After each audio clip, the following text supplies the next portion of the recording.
Welcome to your 12-minute HR lesson. We're doing things a little bit differently today. I'm showing you my sources. This is something that I've learned because we're all learning. You could learn stuff here too.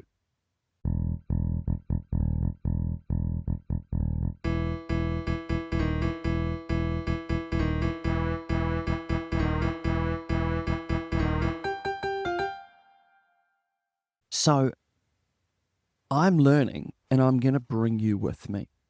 Instead of me saying, here's something that I have learned and you should learn this too, I'm bringing you along and showing you, hey, have a look at this. This is what I took out of the situation, but you may take other things as well.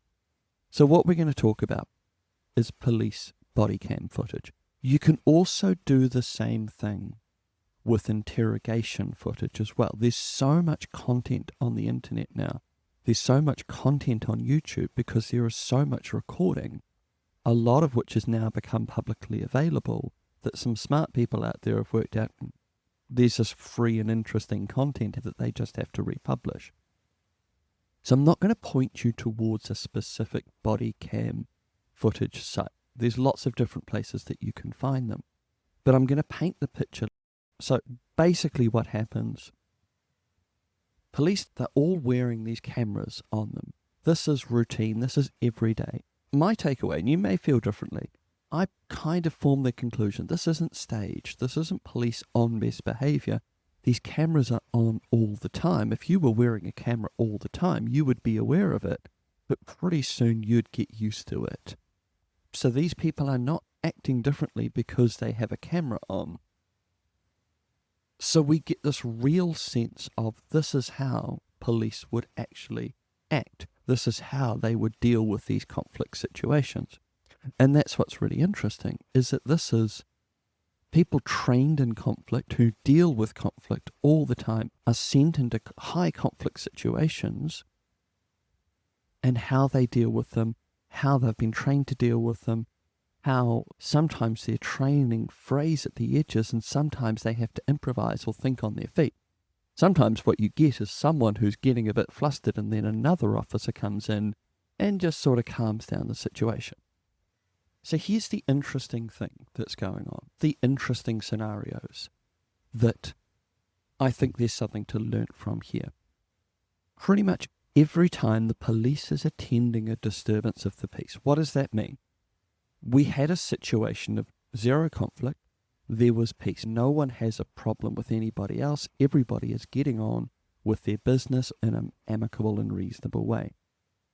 The police are turning up because the peace is being disturbed. Things have been disrupted. Someone is impacting someone else, or there is a chance that they are going to impact someone else. Someone is doing something that by the laws of the current society, they shouldn't be doing because they are a threat to themselves or others.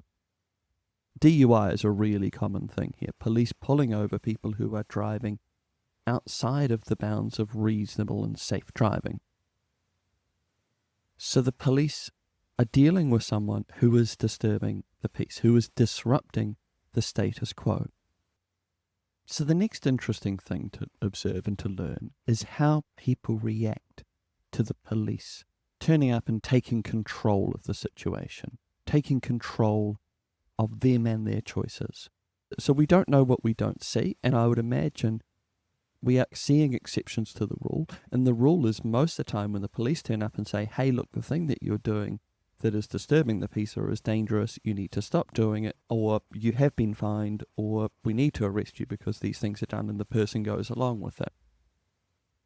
That will be happening near to almost all of the time, but obviously that's not the interesting footage. So there is an element of we don't see the routine, we only see the circumstance where the person is obstinate to the instructions of the police.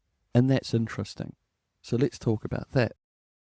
I may be oversimplifying here, but a common theme through all of the things that I saw was the police turn up, say to the person, hey, this is what needs to happen here, very calmly, very reasonable, but very clear, very assertively, and with low stakes to start with, but with a very clear path about what they need to happen next in order to get us back to resolving the peace. And the person rejects that. They say, no, I want this, I want that, it should be like this. And they try to assert what they think should be happening, or they try to negotiate, or they try to basically coerce the police or force the police to do things their way. Sometimes the police can accommodate to a certain level, but most of the time they're saying, okay, what you want isn't going to happen.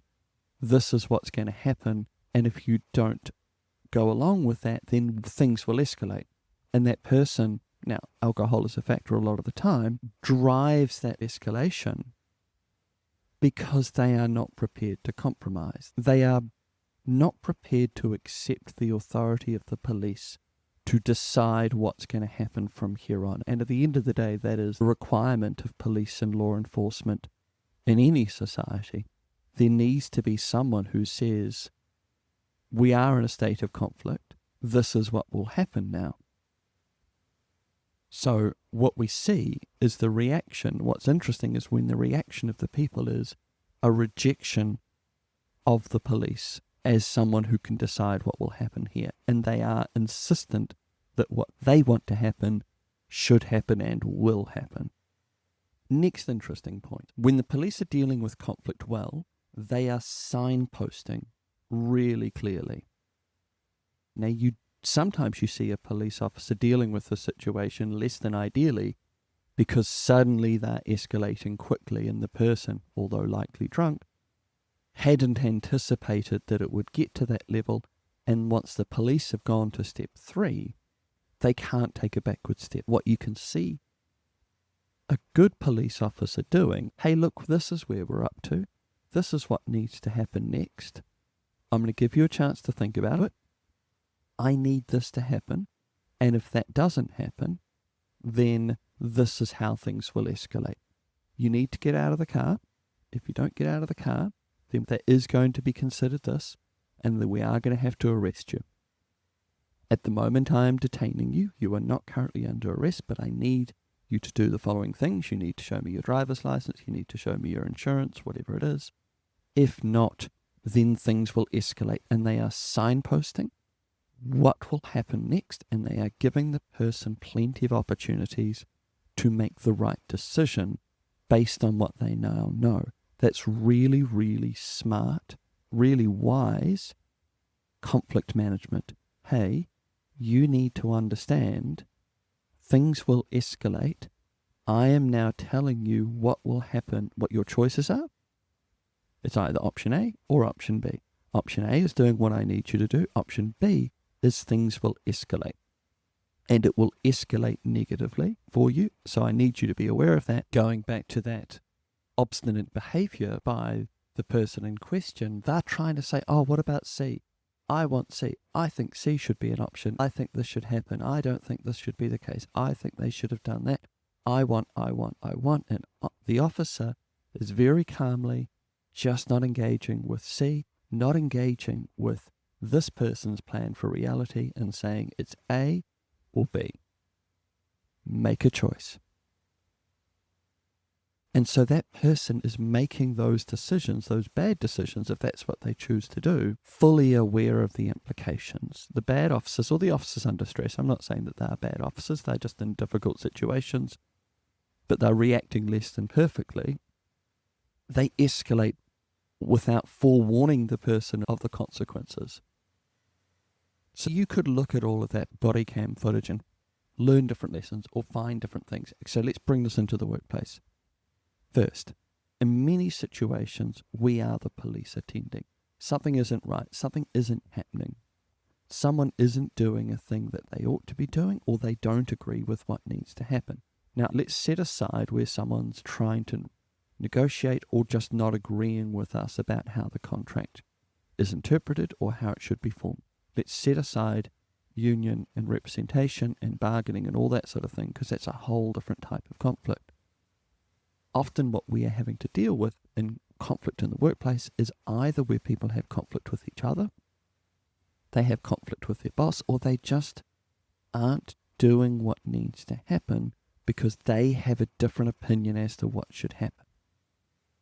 If we are called to a disturbance of the peace, so to speak, if we are involved in a workplace problem, there's a lot to be learnt from that body camera footage. There's a lot to be learnt with how the cops turn up. First, hey, what's going on? Hey, what's the situation? Okay, what are you doing? Okay, we can't be having that. We need to fix that. Sometimes that's what we need to lay out to employees. Hey, look, what's happening isn't working for us. What's happening isn't meeting your part of the job, or what you have done was contrary to the job. Understanding what the person wants, understanding where they're coming from, but not agreeing to their preferences just because it's their preferences. We need to keep our eye on the prize, which is getting things back on track and things working, and conceding to what someone else wants. Sometimes that works, but often it's not. So we need to identify what is the piece, what is everybody working together, and focusing on that as our objective. Sometimes what we see is people belligerently wanting what they want in the workplace. This isn't all the time, this isn't every conflict, but that's the point in which you'll start to see employees in that body cam footage. You'll start to draw the closest parallels. The people who are just obstinately going, but this is what I think should be happening around here. This is what I want. Trying to enforce through force of will their version of reality, their preferences, what they think should be happening. And that's something that the police can't allow, and it's something that we can't allow. So what do? Okay, this is what we need to have happen.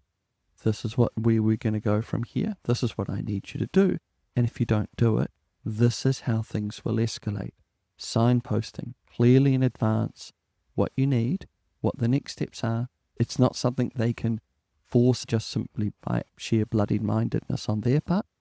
We need to have these things happen, and you need to do them. And if you don't, these are how things will escalate. So make a choice. You're either going to get out of the car, or you're going to turn up to work at 9 o'clock, or you're going to be in the workplace 3 days a week. Whatever it is, we're signposting in advance what a good decision will be for them and what a bad decision will be from them in your eyes, and what the consequences will be if they don't agree to it.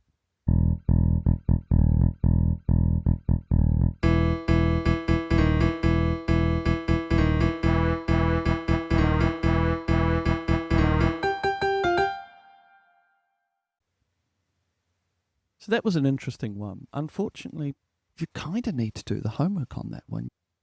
But just watch a couple, you'll get the gist. But anyway, thank you for listening. To talk quickly about Pragmatic HRM, we're happy to help. There's lots of ways in which we can help you. Check out our website at pragmatichrm.nz. If not a problem. Just like us, just share us. The way that you can pay us back for this free lesson is by letting other people know that they can listen for free. Otherwise, I'll catch you next time.